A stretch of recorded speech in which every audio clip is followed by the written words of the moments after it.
Just in time. Because we all know, many of us know, the word Pentecost means 50th, right? Pentecost, or 50 days, after which, long, long ago, after which those 50 days were the first fruits of the Hebrew people's bread harvest. They had a celebration, much like we saw there in Uganda. Now, this gradually changed to celebrate 50 days after the Passover. Remember the Passover? When God freed the people from slavery in Egypt. And as we just sang, the day of Pentecost would become the birthday of the freed Christian church. Happened like this.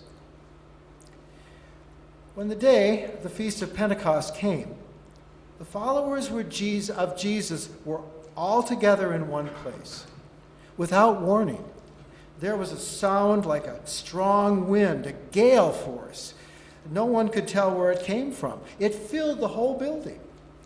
Then, like a wildfire, the Holy Spirit spread through their ranks, and they started speaking in a number of different languages as the Spirit prompted them. Now, there were many Jews staying in Jerusalem just then, devout pilgrims from all over the world.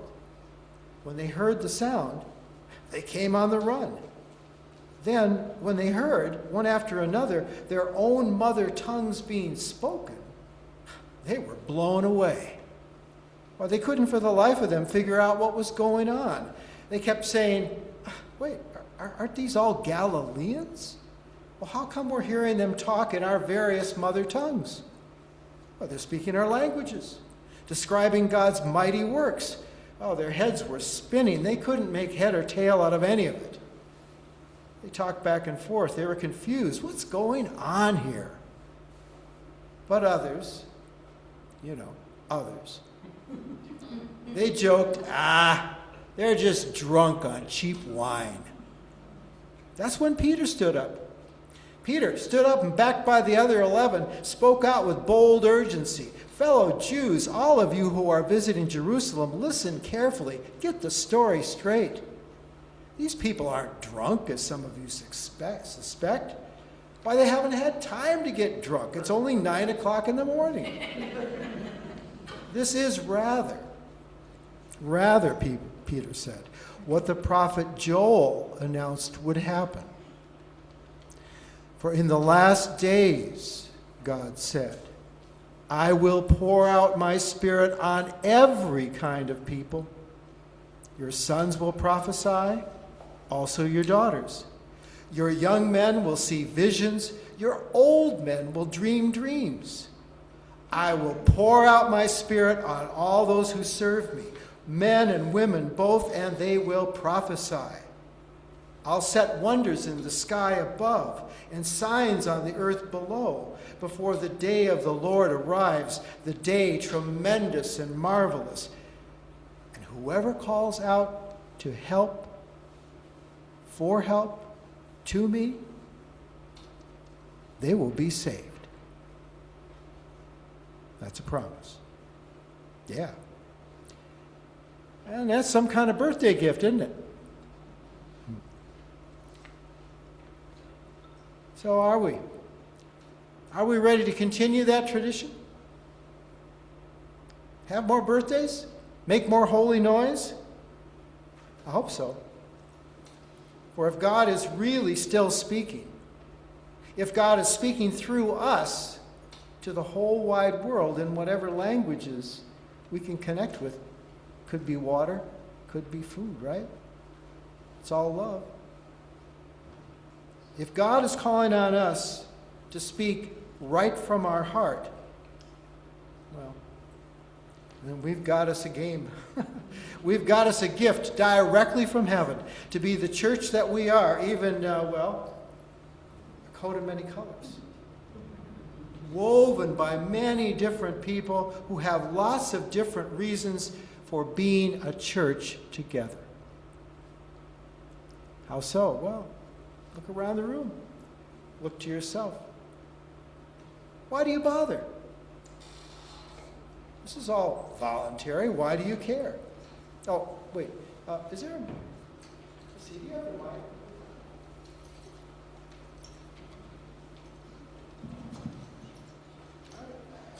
I don't want to tell you. I'll have you tell me.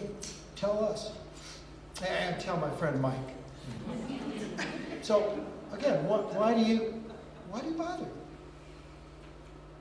You've gone to a lot of effort. Here we go. It's all about community. Community. And that fills us up, huh? Yeah. Anyone else? Belonging. Belonging. Yeah. Belonging. We all need to belong somewhere, to someone. When we do good works, we can accomplish a lot together. Make a difference. Shared values. Shared values.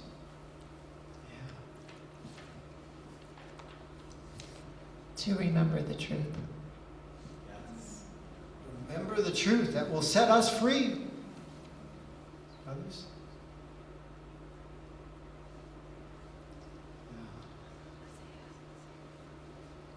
Yeah. Belonging. Oh, we got another one. A live one? Better yet. To come together. Come together. To come together, to be together. Believe we're loved. It makes all the difference to know, to believe that we're loved. Recharge our spiritual batteries. Yeah. Well, I could use a little recharging, couldn't you? And thank you, Mike. Let's see, I'll give you back. Sorry, I forget who Mike belongs. Mike belongs to Rick. Okay.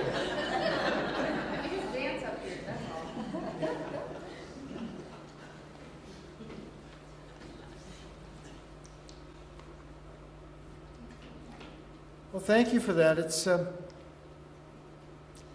all good. It's all a gift. It may sound like just a little thing that makes all the difference. But, okay, now I got to ask a tough question. While everything we said is true, tell me true, do we, in this wonderful church, do we always agree on every little thing? No. No, we do not. The more I think about it, that's part of the gift. It's part of the gift. For here I recall what I was told by a Muslim, that according to Islamic traditions, God made people different so we might learn about each other. Amen. Also, that we listen to each other and learn from each other. Yeah. And you've probably heard me say things like this before, and if you haven't already noticed, what I'm trying to do up here today is it's more of a reflection piece on what makes our church so special.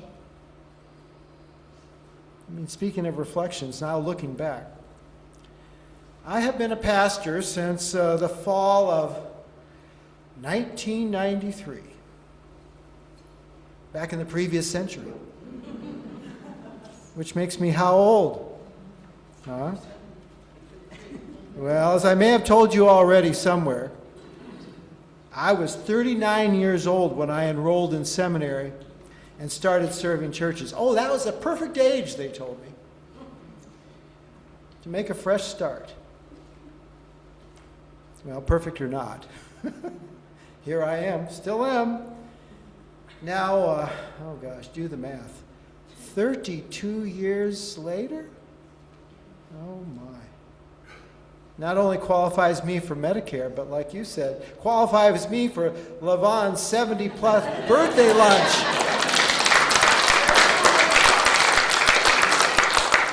How great is that? Well, thank you for inviting me. As your interim, as your friend, and looking back to count, let's see, yours is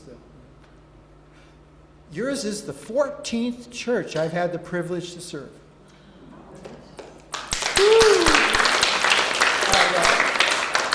Full disclosure, one of those churches was a college campus.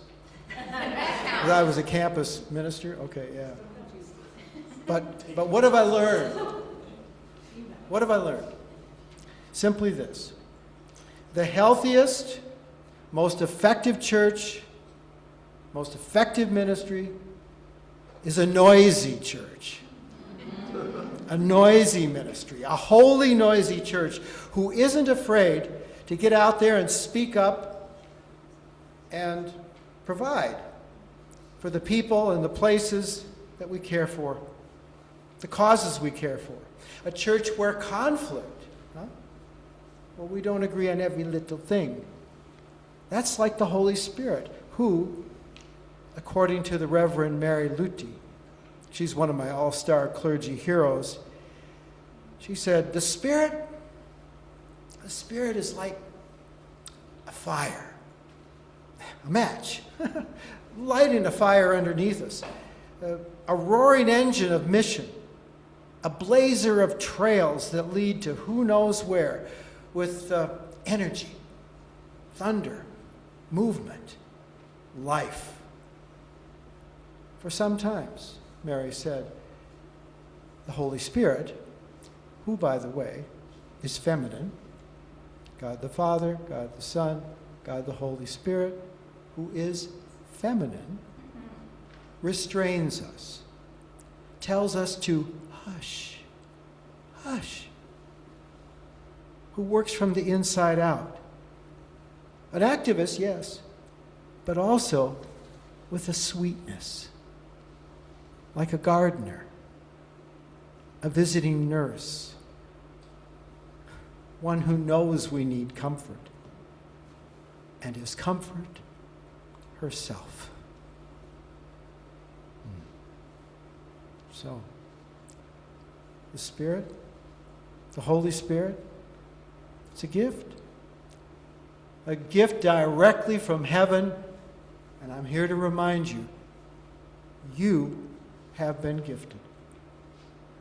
Since how long? For how long, oh God? Well, I looked it up. At least since your charter on October 2nd, 1977, which makes you how old? Almost 49 years old, which is the perfect age to make more holy noise. Can you believe that? Yes. I can. Happy birthday. Amen.